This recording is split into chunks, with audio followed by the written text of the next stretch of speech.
محمد نصیر قبدانی دریائے بڈو جو کہ خاران میں واقع ہے، وہاں پر ایک چھوٹی سی بستی بڈو قبدانی کے دیہات میں نائب محمد کریم قبدانی کے گھر میں پیدا ہوئے۔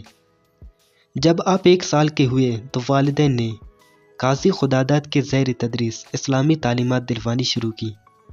آپ کی پڑھائی دیکھ کے آپ کے استاد کو شک گزرا کہ آپ بڑے ہو کے ایک نامور آدمی بن جائیں گے اور آپ کی شہرت دور دور تک پھیلے گی۔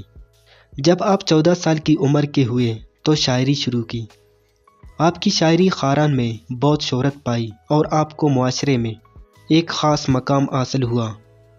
نواب حبیب اللہ خان نوشروانی نے آپ کو ریاست خاران کا منشی بنایا، جس کو آپ نے بخوبی سر انجام دیا۔